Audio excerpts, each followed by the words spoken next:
mubizi araheze imisi leta ifashe ingingo yo kunagura imigenderanire n'ibihugu bigenzi, kuragura imigenderanire n'amashirahamwe mpuzamakungu yaba ayikorera utwabo cangwa dusanzwe turimo kugira dushire ingufu hamwe mu kubaka igihugu. No musi rero hari haje abantu bavuga ko bikorera utwabo mugabo bafise ibikorwa basanzwe bakora na cyane cyane mu bijanye no kugira ico mu Kifaransa bita digitalisation, kugira ubuhinga bwa none mu bisata bitandukanye by'igihugu. Aba rero baje ngaho no munsi tweko turakorana, twakora inama n'abashikanganye bitandukanye kugira twumve ibikorwa bagiye gukora kungene bimeze. Nkuko mubizi araheze hafi indwi ibiri twaragize inama tuvugana igitabo, twemeza igitabo cyo kungene tuzoshira ku murongo ibijanye n'inzandiko ndangamuntu. Mu bisanzwe rero aba bavuga ko baje gushira mu ngiro ivyo twashitseko kugira turonke akarangamuntu kadahanagurika kandi kari ku giciro kibangutse abarundi bose bashobora kuronka. Aba bazokora n'ikindi gikorwa kindi kijanye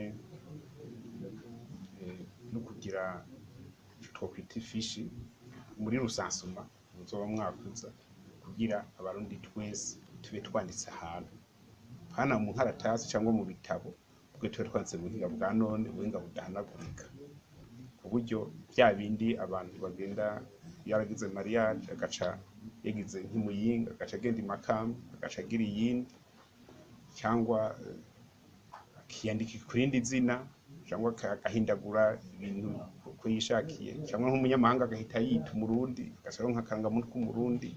Ibyo byose bizoca bihagarara. Nivyo rero aba bantu bari baje kugira tuvugane, twavuganye kandi twashikanye, twumvikanye ko ejo hari urukaratasi ruzosinywa n'ubashikanganje babijejwe kugira turabe kungene tutangura kuja mu ngiro habarondegwe uburyo, kandi ndizeye yuko abarundi twese zobironka inyungu, cyane cyane ko twese ivyo by'inyandiko ndangamuntu, inyandiko ndangamuntu harimo ivy'urangamuntu, hariho ibitabo by'abitavye Imana, ibitabo by'abavutse, ibitabo by'abimutse, byinshi byose birimo bizoca bija ku murongo bimere neza.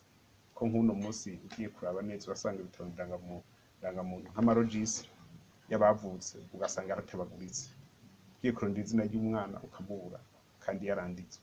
Nivyo dushaka gukuramwo rero. Hariho n'ibindi mugiye kuraba usanga nk'umuntu yapfuye araheze imyaka 30 mugabo akaba atarafutishwa. Ivyo tumaze kubitondeka neza, amaze kuba yitavye Imana uwo munsi nyene ica iboneka ko umuntu atakiriho muri rusansuma, ntibasubira no kumurondera, byaheze mu gace nyine kugira cyo kimwe n'abimukira byose ibyo twumvikanye byose birimo. Nibaze ko bari twese tuzoharongera inyungu. Ejo rero hazoba inama urwego rwo hejuru iheze iho ico gitabo c'amasezerano novuga amakuru kizoca gisinywa kugira tutangwe tubishire mu ngiro vuba hashoboka. Niciza ku gihugu c'u Burundi kuko kugwama twiko turukankana n'inkaratasi impapuro zitabwimvura kuri zigataruka cyangwa imbere bije kazijya kawibuze byose n'ingora. Bakubwiye ngo dossier bategeza kuzana farde irimo inkaratasi ugasanga niyo farde yatabuze cyangwa nizo nkaratasi zirimo zatabuze, kandi ubwo n'ukunye bitwara ni kujana rero n'ubuhinga. Byose mu bihugu byose niko biriko biragenda. Twe rero turinyemeza yuko ico kintu kizokoreka ibisata byose, mugabo ihangiro nyamukuru rya mbere ni kubanza ibijanye n'inzandiko ndangamuntu, kuko niho duhera kugira tubone yuko turiko tutunganya neza ibintu. Kuko ibyo ukora byose uvuga muri banki wandika izina ry'umuntu, iryo zina ry'umuntu rimaze kuba rimwe amanyanga, rimwe amahinyu, kuvuga ko byose uba wihenze.